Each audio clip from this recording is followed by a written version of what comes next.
Ketua dan Majelis Hakim Mahkamah Konstitusi, hadirin hadirat yang saya muliakan. Izinkan kami yang mulia untuk lebih dulu menyampaikan bahwa kami telah berulang-ulang membaca permohonan pemohon dalam perkara ini, yaitu perkara nomor 66, untuk dapat memahami dan menangkap apa yang sesungguhnya diinginkan atau apa yang sesungguhnya menjadi maksud pemohon, baik tersurat maupun tersirat, dalam mengajukan perkara pengujian undang-undang ini. Dari hasil bacaan berulang-ulang itu, saya dapat menangkap bahwa maksud pemohon sebenarnya adalah hendak mengajukan permohonan pengujian formil lebih daripada pengujian material atas norma Pasal 557 ayat 1 dan 2 serta Pasal 571 huruf D Undang-Undang Nomor 1 Tahun 2017 tentang Pemilihan Umum. Saya katakan bahwa pemohon mengajukan permohonan pengujian formil karena menurut pemohon, prosedur pembentukan norma Pasal 557 ayat 1 dan 2 serta Pasal 571 huruf D Undang-Undang Nomor 7 Tahun 2017 adalah tidak sesuai, bahkan melanggar prosedur pembentukan dan atau perubahan atas Undang-Undang Nomor 11 Tahun 2006 tentang Pemerintahan Aceh sebagaimana diatur di dalam undang-undang tersebut. Adapun norma Pasal 557 ayat 1 dan 2 Undang-Undang Nomor 7 Tahun 2017 itu menyatakan bahwa Komisi Independen Pemilihan Umum atau KIP Aceh dan Komisi Pemilihan Kabupaten Kota merupakan satu kesatuan kelembagaan yang hierarkis dengan KPU. Panitia Pengawas Pemilihan Provinsi Aceh dan Panitia Pengawas Pemilihan Kabupaten Kota merupakan satu kesatuan dengan Bawaslu. Pasal ini juga menegaskan bahwa kelembagaan pemilu di Aceh sebagaimana dimaksud dalam ayat 1 Pasal 557 wajib mendasarkan dan menyesuaikan pengaturannya berdasarkan Undang-Undang Nomor 7 Tahun 2017 itu. Sementara norma Pasal 571 huruf D dengan Undang-Undang Nomor 7 Tahun 2017 dengan berlakunya undang-undang ini Pasal 57 dan Pasal 60 ayat 1, 2 serta ayat 4 Undang-Undang Nomor 11 Tahun 2006 itu dicabut dan dinyatakan tidak berlaku. Pasal-pasal yang dicabut itu berisi pengaturan mengenai jumlah komisioner KIP yang disebutkan 7 orang dan disesuaikan dengan jumlah komisioner KPU Provinsi yang hanya 3 orang dan penyesuaian KIP Aceh dengan KPU Provinsi serta Kabupaten Kota di seluruh tanah air. Dilihat dari sudut substansi pengaturan, perubahan-perubahan ini pada hemat saya tidak bersifat fundamental, sehingga saya lebih cenderung melihat persoalan ini bukan dari segi substansi perubahannya yang menjadi fokus untuk diuji secara material, tapi terletak pada aspek prosedur pembentukan norma Pasal 557 dan Pasal 571 yang membawa implikasi mengubah norma Pasal 57 ayat 1 dan 2 serta Pasal 60 ayat 1, 2, 3 Undang-Undang Nomor 11 Tahun 2006 tentang Pemerintahan Aceh. Sebagaimana kita maklum, Mahkamah Konstitusi memang berwenang untuk melakukan pengujian formil terhadap undang-undang sebagaimana diatur dalam Undang-Undang Nomor 8 Tahun 2011 tentang perubahan atas Undang-Undang Nomor 24 Tahun 2003 tentang Mahkamah Konstitusi. Dalam Pasal 51 ayat 3 Undang-Undang ini dikatakan, jika yang dimohon adalah pengujian formil, maka pemeriksaan putusan yang dilakukan oleh Mahkamah Konstitusi didasarkan atas peraturan perundang-undangan yang mengatur tata cara pembentukan peraturan perundang-undangan. Saya berpendapat norma ini berlaku umum. Jika Mahkamah melakukan pengujian formil terhadap pembentukan suatu undang-undang, maka Mahkamah tentu akan menggunakan norma konstitusi terkait dengan pembentukan peraturan perundang-undangan dan Undang-Undang Nomor 12 Tahun 2011 tentang pembentukan peraturan perundang-undangan. Namun, dalam hal perubahan itu dilakukan terhadap Undang-Undang Nomor 11 2006 tentang Pemerintahan Aceh, di dalamnya memuat pengaturan yang berlaku sebagai prosedur khusus untuk melakukan perubahan. Dan ini tidak dikemukakan oleh Pak Asrul dalam keterangan DPR yang kita bacakan tadi. Hal tersebut diatur dalam norma Pasal 8 ayat 2 Undang-Undang Nomor 11 Tahun 2016 yang mengatakan, rencana pembentukan undang-undang oleh Dewan Perwakilan Rakyat yang berkaitan langsung dengan pemerintahan Aceh dilakukan dengan konsultasi dan pertimbangan Dewan Perwakilan Rakyat Aceh.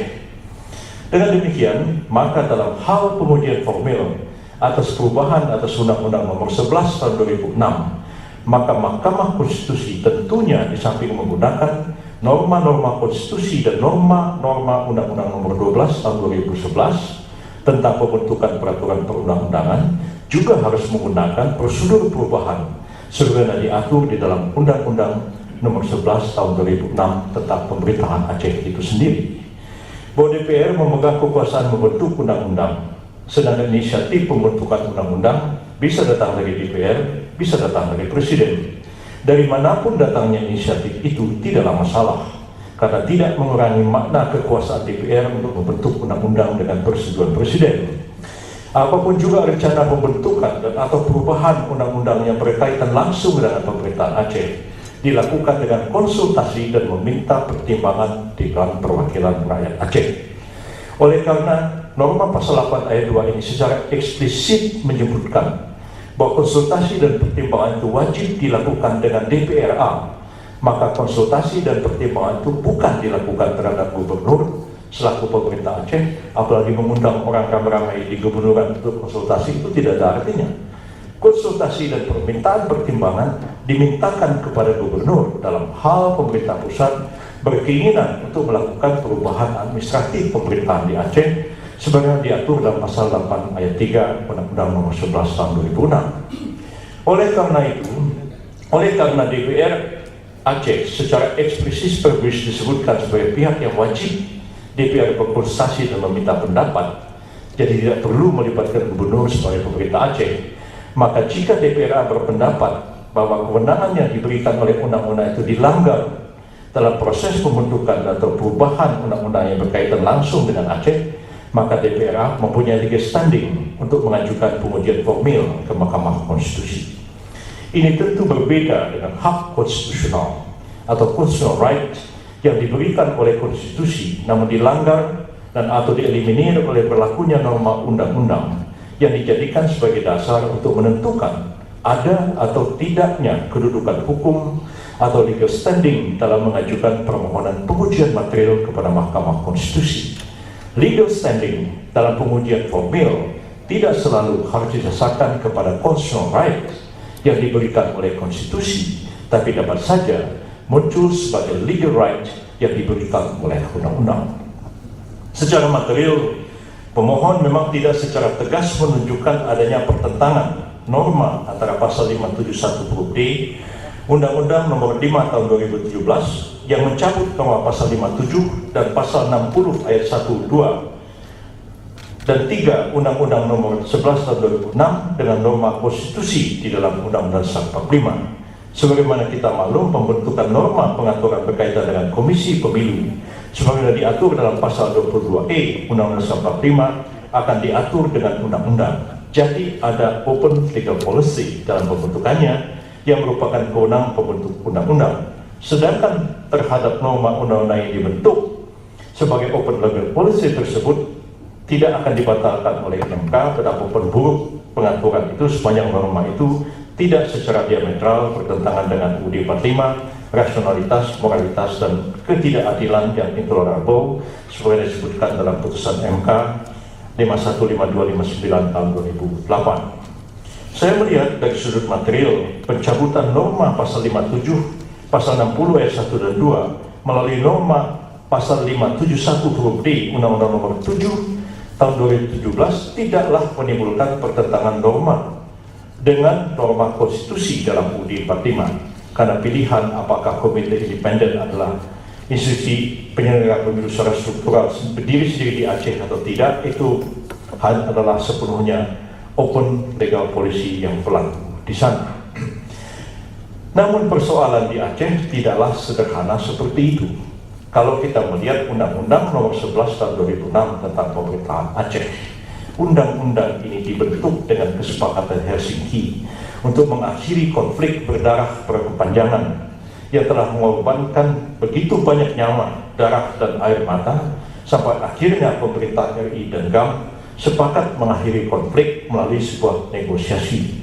Perjanjian damai antara kedua belah pihak adalah satu perjanjian yang teguh yang diyakini oleh masyarakat Aceh, yang jangan dengan mudah diingkari karena memandang masalahnya sepele, karena ketidaktahuan dan ketiadaan penjiwaan atas konflik masa lalu dan latar belakang penyusunan Undang-Undang Nomor 11 Tahun 2006 tentang pemerintahan Aceh itu. Presiden Abdurrahman Wahid pernah memerintahkan kepada kami untuk memulai langkah perundingan di Aceh dengan satu pesan: katakan kepada tokoh-tokoh Aceh, apa yang mereka minta akan kita penuhi. Satu saja yang tidak bisa kita penuhi: Aceh keluar dari Republik Indonesia. Itu yang menjadi dasar kami waktu itu mendraft rancangan undang-undang tentang Nagwe Aceh Darussalam yang disahkan menjadi undang-undang. Oleh karena susah payahnya pemerintah-pemerintah sebelumnya dalam menyelesaikan persoalan Aceh, yang alhamdulillah bisa dicapai melalui perundingan Helsinki pasca tsunami di Aceh akhir 2004 dan akhirnya Undang-Undang Nomor 11 2006 tentang pemerintahan Aceh, maka kesepakatan itu hendaknya dipegang teguh oleh Presiden dan DPR RI sesudahnya, termasuk DPR RI yang sekarang ini yang ada Pak Asrul menjadi anggotanya itu, ya, harus dipegang teguh, ya, bahwa sebagaimana diatur dalam pasal 8 Undang-Undang Nomor 6 Tahun 2006, setiap rencana pembentukan dan atau perubahan terhadap undang-undang terkait dengan Aceh, DPR RI wajib berkonsultasi dan meminta masukan DPR Aceh. Hal seperti ini jangan disepelekan, karena secara psikologis politis akan menimbulkan ketersinggungan dan menimbulkan keraguan-raguan niat baik Presiden dan DPR RI untuk menghormati dan mentaati kesepakatan damai Helsinki atau tidak. Ketersinggungan dan keraguan ini dapat berdampak sangat luas ke depan, yakni hilangnya rasa kepercayaan rakyat Aceh dengan para pemimpin yang ada di pusat pemerintahan RI.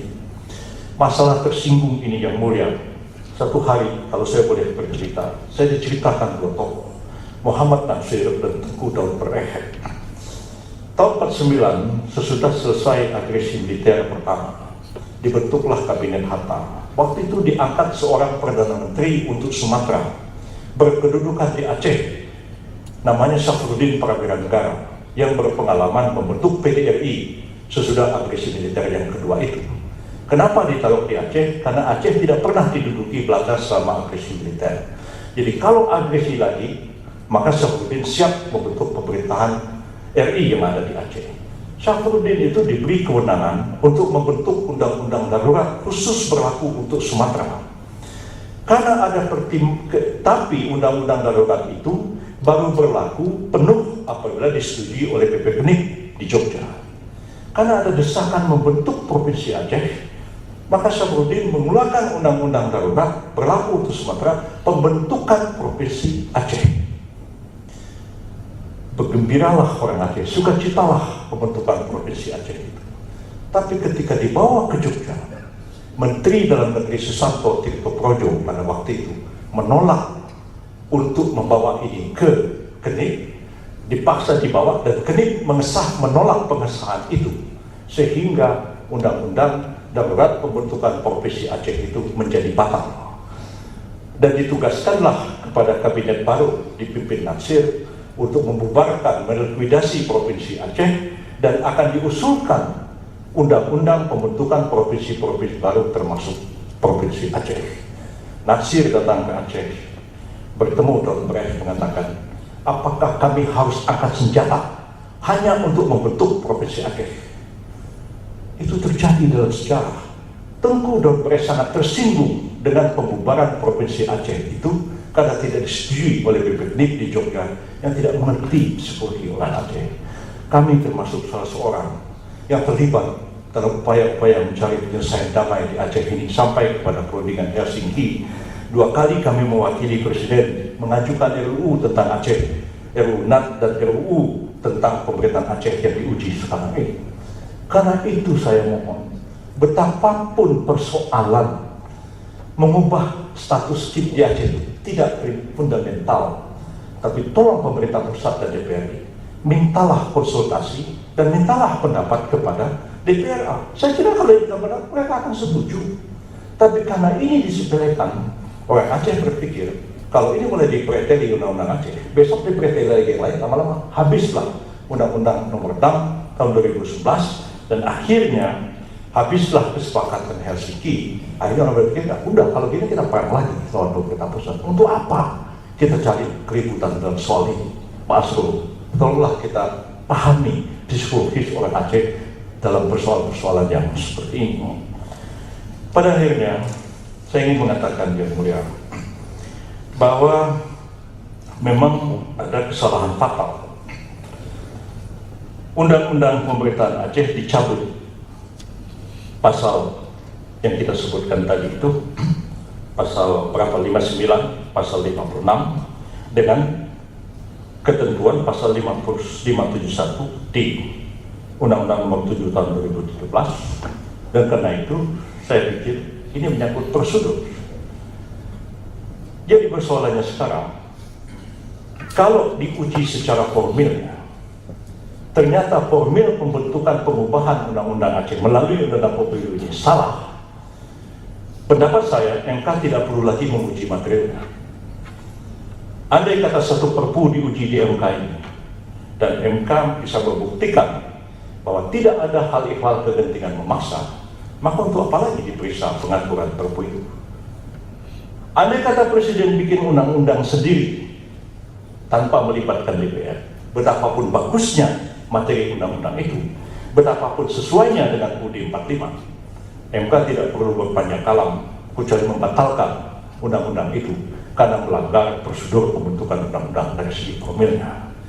Pada hemat saya, betapapun bagusnya dan betapapun sesuainya perubahan status KIP Aceh dengan Undang-Undang Pemilu ini, tapi dari segi formil dia jelas melanggar pembentukan pengubahan Undang-Undang Aceh yang harus dilakukan dengan konsultasi dan meminta pendapat kepada DPRA. Menurut saya layak dipertimbangkan MK untuk dibatalkan dalam pengujian formilnya saja. Terima kasih yang mulia.